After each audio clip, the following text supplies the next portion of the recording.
Hi guys, ArchieLuxury on the Paul Pluta channel. Today guys, I'm doing a paid review 24QA40. This is for Mark. Quick wristwatch check. What am I wearing? Two-tone bluesy submariner.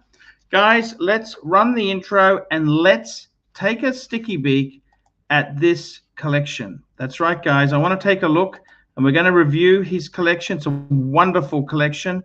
Let's start the intro and let's run the show.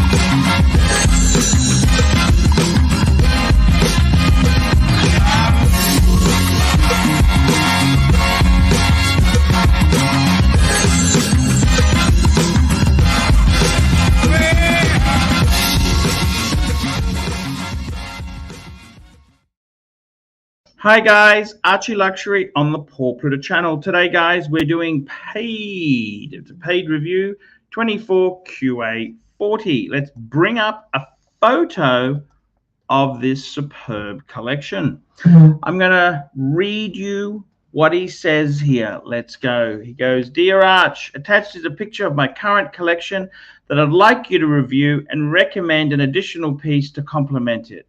I'm a professional, pushing 50, have loved watches since I was young, and these days I only keep the watches that I have a current purpose for. So these are my current watches. Starting from the bottom row, there are my tool watches. That on the lower right is my very first Grail watch that I bought 20 years ago for $10,000. It was a slider condition. And at 50%, what's slider condition? I don't understand. What's slider condition? It was slider as new. What's slider? What the fuck is slider? Slider condition. I never heard of that before. Between dealers to describe a watch in top condition. Okay, slider. Between dealers. Okay. Okay, slider condition. And at 50% off retail. How times have changed. Of course, like many things, I fell out of love with it, but recently I put it on a rubber strap, which has rekindled my interest and usually accompanies me while boating." He's talking about his what's he talking about? His gold. Okay, his gold yachty. Okay, let's go to the left. Let's just have a look at this here. Let's have a look what he's talking about. Let's get this photo up to the left. Oh, okay, yes, that's his Yachtmeister solid gold. Wow. To the left is the IWC Portuguese. I must say, what a beautiful color combination that I frequently wear. I hope so. When hosting barbecues, I find the chronograph feature and large legibility, especially as timing and quick reference is critical when cooking. Yes, I use a chronograph for cooking, steak or other things. I also find a submariner very useful. Okay. I bought this piece new at the AD in 2018 at 25% discount. Next, okay, IWC. That's actually a very nice looking. It's a yacht club. Next, Next is my 41mm Submariner that is with me at all times scuba diving and is a true beater. Fuck, is it? No, that's not. That's just reflection. I thought it was a ding there. Purchased it brand new. Was important to me because I wanted the seals in as perfect condition as possible. Well, you could have got it serviced. Last in the bottom row is my PAM 1365, which I bought brand new from the AD who gave me a 10% discount. This watch had exactly the specifications I was looking for in a travel watch, but couldn't find in any other brand, which was 40mm size, 12-hour GMT, 100-meter water resistance. These features have made this a smart choice for traveling. He's got this in a beautiful wolf wolf box. Moving to the row above are my daily wearers that are good in warm climates with their bracelets. First is my Rolex Platinum Day-Date 40. Look at that, beautiful. Smooth bezel.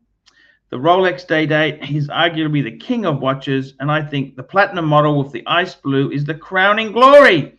Though most people are unaware that I even wear a watch, when I slip this on the wrist, I feel like a king. My other daily is the 50th anniversary Royal Oak, reference 16202 OR. Beautiful, beautiful, beautiful. The Royal Oak model speaks to me because it represents the chance that AP took during the quartz crisis by introducing this watch. I admire this type of moxie, and it makes the Royal Oak perfect for me. I also think the rose gold version is a nice contemporary spin on the classic model. These watches were acquired new, but not from an AD. Let's face it, Arch, I ended up with these watches like Leonie Hemsley ended up with the best building in New York. I overpaid for them. Despite the high cost of ownership, I have no regrets because I really enjoy these watches. I don't view them as investments, and I like wearing them. Ooh, look at this here, Patek, Patek. For my dress watch, I first have my Calatrava 6119 that I purchased at retail from an AD. I haven't connected with this watch since I bought it, so I ordered a couple of cool straps from Aaron Bespoke. The pictured grey Stingray strap has given it the sort of life this watch needed for me to enjoy it. Honestly, I bought this watch because it was taking forever for my L'Orient Ferrier to arrive, which is the last watch in my collection. This is L'Orient Ferrier. Look at that there. Okie dokie. I bought the L'Orient Ferrier at retail from the manufacturer directly. L'Orient Ferrier is such an underrated brand with some of the highest levels of finishing that I've ever seen. I haven't heard you question this brand in the past reviews as maybe not. I've heard you question this brand in the past as maybe not being a good investment. While you're spot on regarding the investment piece, I urge you to hold one in your hands and give it a try from a pure enjoyment perspective. The polished white gold case, finishing and movement with the micro rotor is everything to me. I was also fortunate enough to have the company source a short run dial they used about 10 years ago for this watch. The applied hour markers sparkle when the light hits it like the Royal Oak bracelet. I also thought the Breguet numerals on the dial were fitting given the open escapement on the back side. Although it doesn't get a lot of wrist time as the others, this is the watch I connect with the most. That's my collection. That's his collection. What do you think? Wow, wowzers, wowzers, wowzers. Nice collection. That's my collection, but I'm still looking for another piece to complement it. Lately, I've been gravitating towards yellow or rose gold with a white dial on a strap. The contenders I've been considering are the Patek 5270R and the JLC Duometer, but I look forward to hearing your thoughts.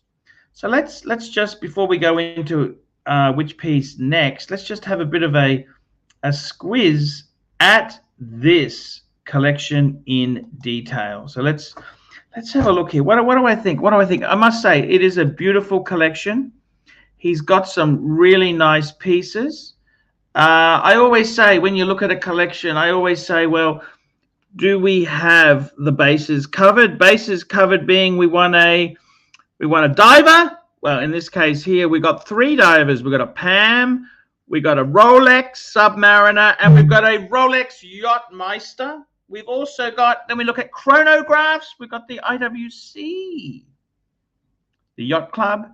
Then we look at our GMT function. And it's a bit strange because our GMT here is actually, our GMT is the Panerai. So, okay, so let's have a look there. Personally, I would like to add something like a Rolex Explorer 2, a Rolex Pepsi, or a Batman. I think that'd be a nice compliment. If you want to keep it as a discount GMT, I'd highly recommend something from Tudor. The Tudor Black Bay Pro. That's the Explorer 2 sort of inspired piece. That may be a great, and it's a cheapie. It's not that expensive. Okay, I'd possibly add something like that. That would also fill the two holes in the box. Okay, so I would say for the bottom row, I'm going to give you advice, two pieces. So I would say we want to add a Rolex or a Tudor GMT function watch. Now, as for fancy wancy, what would I be adding? And I've actually given this some consideration. What would I add there? Look, it depends on your money. A 5270, what do I think of a 5270? I got to be totally honest with you. A 5270 is a really special watch. It's a perpetual calendar, and it's not just any perpetual. This is a really, it's one of the greats in the collecting world there. Perpetual calendar chronograph. I mean, far out. This is a grand complication from Patek Philippe. The only downside is they are fucking expensive. Fucking PH. Fucking expensive. Would I add one? I mean, I think that's the crowning glory. If you can add one of those, fuck yes. However, let's look at bang per buck. Bang. So let me just bring that up on the screen. Let's just do that so we know exactly what we are looking at. I'm just going to share my screen here. You can see this is the Patek 5270R. Fucking amazing. Perpetual calendar chronograph. It doesn't get better. However, if you wanted to keep this, okay, expensive, but I would say I would love you to add a Jaeger LeCoultre Reverso Rose Gold. What would we add here? I tell you what I'd be adding. I really like the Tribute. That's right, the Tribute. I love this watch. It's a Tribute. I like the Tribute calendar. It's a triple date. It's a triple date. And is it, I kind of think as far as a watch goes, it's just beautiful. Pink gold, it's just such a gorgeous piece to add there. So I'm actually telling you, if you want to add the Patek, well, how could you go wrong with adding a perpetual calendar chronograph? They are fucking amazing. However, we're talking serious coin. If you didn't want to add like the Super Grail just yet, I would say a Jaeger LeCoultre Reverso Rose Gold. This would have to be a outstanding choice. It's absolutely beautiful. And I would be buying it on the secondary market because a lot of JLCs, they tend to, how do I put this politely? They plummet like a stone. Okay, they plummet. They do indeed plummet like a fucking stone. Now I'm just going to change the view here. I'm currently in Thailand, Bangkok, Thailand. So the pricing info, don't get shocked. It's actually in Thai bahts. Here we go. This is the Tribute. So I would be wanting to buy this pre-owned because JLC, it gets handed its resale price on a fucking platter because they fucking plummet. They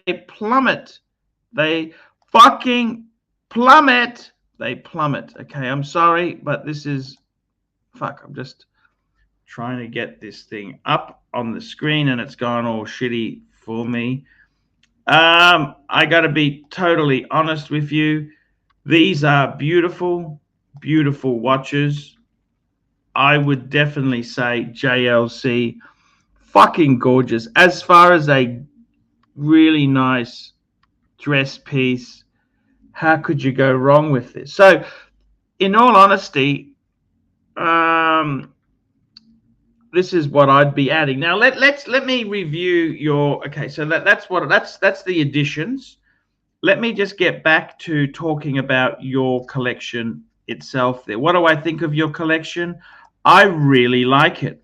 As I indicated before, I'd be adding a Rolex or a Tudor GMT to the bottom row.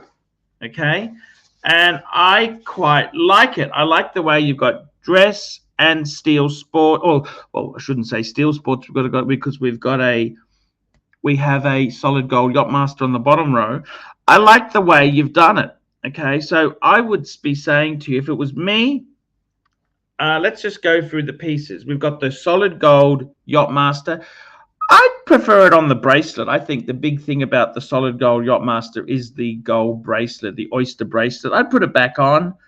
It's okay to wear it on rubber for a little bit, but I don't ever lose sight of the bracelet. Don't fucking lose the bracelet. They're a fortune to replace. Love that watch. That's probably the best value for money solid gold sports Rolex. Then we've got the IWC Yacht Club. Fucking love it. I love the colors. That's beautiful. I know you bought it from the AD, but you know what? That is so beautiful. We got the Submariner 41 mil sub, no date.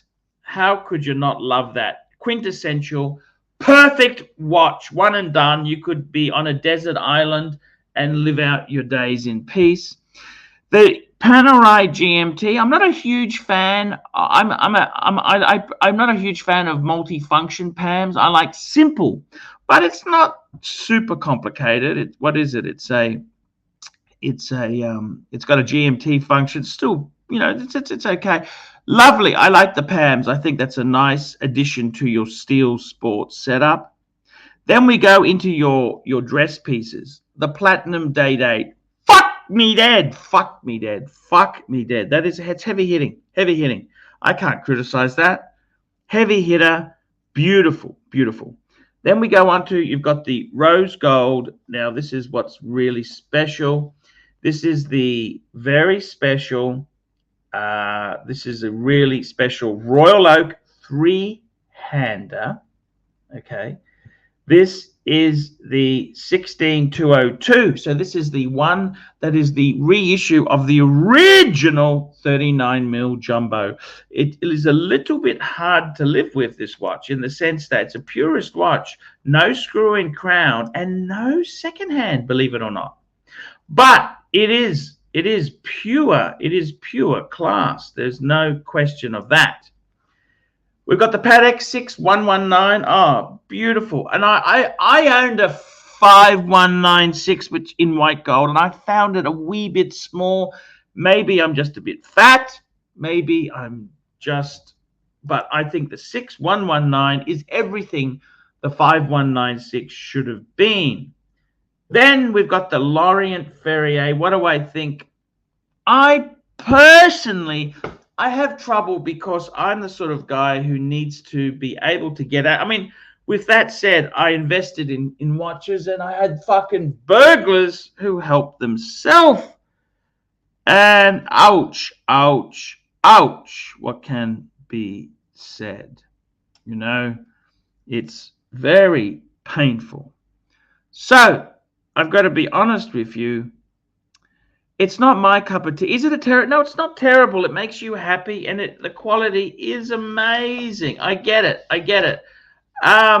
Would I have bought it? Well, this is your money. You can't tell another man how. It's nothing wrong. There's a lot of worse things you could have spent your money on. No, it is beautiful. I know. I get what you're saying. It's like FP Jaune. It's like some of these brands here are amazing, and I get it. As long as it makes you happy. I wouldn't be buying a second one, but as long as it makes you happy, that is fine. Personally, myself, I like the quirkiness of your collection. I really do. I would be adding a Rolex or a Tudor GMT function watch, and I would add a rose gold Jaeger LeCoultre Reverso tribute. That would be, it's a triple calendar. I think that's what I would be adding. That's what I would add there. And the reason I say it's actually it's a duo face calendar, and I think that is such a beautiful that these JLCs feel so special in precious metal. So that's what I'd be doing. And then I'd be adding the perpetual calendar chronograph Patek. That is fucking serious coin. So yeah, that is what I do. It's a beautiful collection. Congratulations. Well done. Enjoy your pieces. I'm ArchieLuxury. This has been a paid review for Mark. Like, subscribe, and tell your friends. Don't be afraid to put some comments below. And guys, don't forget that I can't survive on Google Ads alone. Paid reviews keep me full-time on YouTube. And whilst we're on the topic of surviving, I would recommend in America, David S.W. David S.W. is a great place to buy or sell, especially Rolex, modern Rolex. That's who I personally recommend in America. Okay, guys, I will see you in the next one. Hi, guys, it's ArchieLuxury. Guys, I want to talk to you about David S.W. David S.W. David S.W. Guys, if you are in America, if you are looking for a Rolex watch of your dreams, in fact, if you're looking for a contemporary modern wristwatch, I strongly advise you to look at David S.W. Guys, don't play the dealer games. Don't bring in chocolates or Krispy Kremes for your dealer hoping to get a Rolex at retail. It's futile. Please, guys, save your dignity. Keep some pride. Go to David S.W. I would highly recommend David S.W. David S.W. If you're in America and you're looking for a watch, go to David S.W. David S.W. David S.W.